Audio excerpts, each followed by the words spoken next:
Hello and welcome to Vault Holocron. I'm Jonathan, and today I've got a theory for you. I hope you'll remember the Mortis plotline and the powerful trio, as that is where I'm starting this theory. The Mortis trio were powerful force beings with unrivaled power, and they all represented different things. The son represented the dark, the daughter represented the light, and the father represented the balance. But if we have a father, son, and daughter, then where is the mother? I understand that the link between the trio could just be a metaphor, but that still begs the question, is there a mother? And today, I think I've found her. In the Clone Wars Season 6, there was a 2-episode arc called The Disappeared, where the Frangul cult kidnapped the Goyan Masters to extract their power for what they called the Great Mother. This title sets up the Great Mother as a powerful being which was probably the source of all the Force energy extraction, which I'd say could describe the Mother very well. Anyway, in Part 2 it is revealed that this Mother is none other than the Dathomirian witch, Mother Talzin. This actually makes a lot of sense, because who like the Mortis trio uses familial names? That's right, the Dathomirians. Their leader literally goes by the title Mother, which links her even more to our missing Force wielder. However, there are some issues with calling Talzin the Mortis Mother. While she is super powerful and does utilise super powerful magics only really utilised by the Night Sisters, I wouldn't say she's at the level of the Mortis beings, as she is really shown to be at about the strength of Darth Sidious, the Senate himself. The Son of Dathomir comics show this well, as it goes into the backstory of how Talzin and Sidious were a team at a time, and worked together sharing dark power until Sidious betrayed her. This led to a conflict between the two, where for a while Talzin could face off against Sidious and somewhat outsmart him, but she did eventually die, saving Maul. Yes, she was powerful, but I don't believe she is the Force wielder we are looking for, especially as she wasn't even the most powerful Night Sister. That achievement went to old Daka.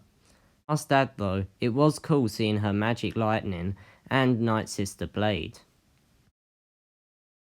So we're back to square one, right? Wrong. Although Talzin wasn't our Mortis Mother, that doesn't mean that the mother wasn't a Night Sister, or linked to the Night Sisters. So I'm going to discuss the Night Sisters and who they were. The Night Sisters were the Dathomirian females, and each of them were force sensitive and wielded the dark power of magics. According to Shelish, the last Night Sister, anyone who was force sensitive could learn magics, but they had to breathe in a mist that turns the blood into magical ichor, the source of a witch's power. The magical ichor was a green mist that originated in the depths of Dathomir and could be used to perform magics. This is where I played with the idea of the Night Sisters actually originating from the Mortis Mother, as I found it interesting that the magic originated from a special substance, and they had to breathe in a mist to use it. This got me wondering, who had made the ichor? A Night Sister? Or an overpowered Force wielder? Next, I got onto the trail of the history of the Night Sisters, to look for any clues to how a race of people become magic-wielding witches with a powerful ichor. This is when I stumbled across the curious story of an ancient Jedi called Alia, which was part of a commonly told story of her being exiled to Dathomir. She apparently taught the Dathomirians how to use the Force, and that was the start of the Night Sisters. However, the Jedi have no records of this ever happening, and the Night Sisters have contrasting stories. So we have a supposed origin of the witches, but the Jedi in it is apparently not a Jedi, and there is confusion over this person. This is where you could just say that the story was changed over time, but even then, there would have to be an element of truth. I believe that this Jedi was in fact not a Jedi, but the powerful Mortis Mother. In the Star Wars universe, We've seen people mistake Sith and other Force wielders for being Jedi, so it's not too far of a stretch to say that the Mother would be confused for a Jedi, and the conflicting stories could be linked to how the Mother was unlike anything else and had powers at the level of the Mortis trio. So, as I'm sure you know by now, the Mortis trio each embody different things. The son embodies the dark, the daughter embodies the light, and the father embodies the balance. With the Mortis trio embodying different things, you'd expect the mother to follow the pattern, so I'm going to try and find out what the mother is. So the easiest answer would be magics, as the trio all represent parts of the Force, so the mother having created magics in this theory would fit in well with her representing that part of the Force.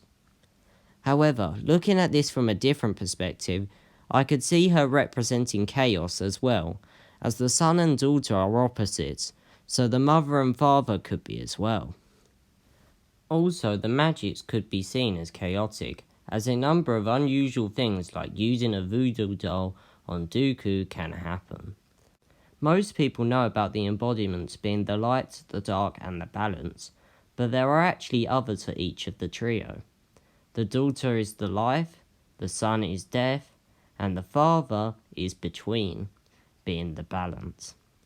So using this logic, I'd say that the mother represents the bit after death. It's no secret that death isn't the end in Star Wars. We've seen many Force ghosts, and linking back to magics, we've seen the resurrection of Night Sisters too. Also, I think this could explain Qui-Gon's Force ghost being able to show up at Mortis. I'm sure many of you are asking, why are there no records of the mother? Or why wasn't she at Mortis? And I have some possible reasons for this. The father exiled himself and the children to Mortis, and I believe he did this without bringing the mother. This could be because they were opposites, and that the mother was causing chaos introducing magics. It could be that she had died, or it could be something else. Going on to the dead bit, I believe that by the time we reach the Clone Wars, the mother has already died. This is because we don't see her present at all, and her power is not seen anywhere. Linking back to the disappeared, it's possible that the Force was drained out of her to fuel the Night Sisters and or the Ichor, but I think that it could be likely that she died as she got old. This is because although the children were immortal, except for certain circumstances, the father was clearly getting old and needed a successor. The mother, not being at Mortis, would have died centuries before the father, as Mortis was supposedly in the spiritual plane, and days there were only a moment everywhere else. Actually, on the topic of Mortis, and it possibly being in the spiritual plane, Talzin actually escaped the assault on Dathomir by escaping to the spirit world, so there's a link there too. Anyway, a reason why the mother may not be on the records is because she didn't leave as much behind as the others. For example, the trio left behind pictures of themselves which opened up the world between worlds, which now I think of it, could have been an attempt to bring back the mother, although I understand these are just ideas. Now I'm going to go slightly off topic, but it will still link in as I come up with some interesting thoughts as I made the theory so far.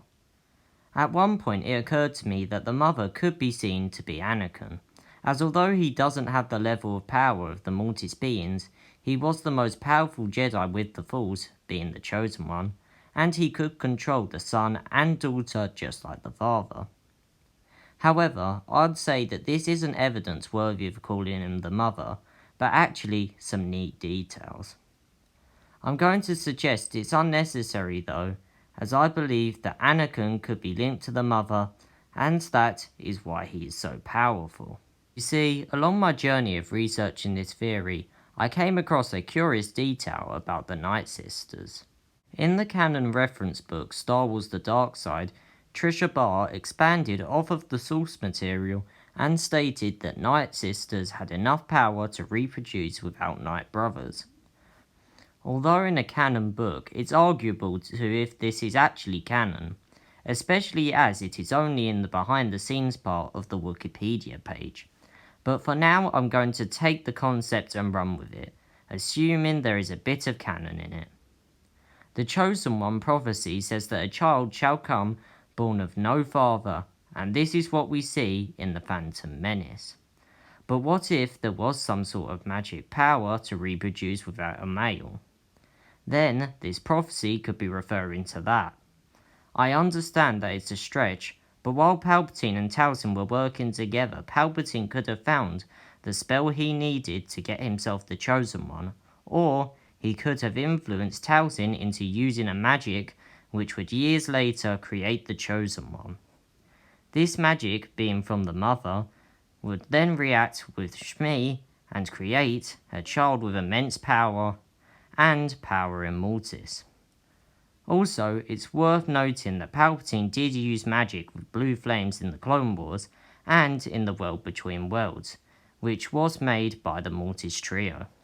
This may even be how he could cast the spell there, as the Mother could be linked to magic. Anyway, I understand that I derailed quite a bit there, and you don't have to worry about this bit if you don't think it fits in. Anyway, thank you so much for watching this theory. I hope you enjoyed, and we hope to see you later at Vault Holocron.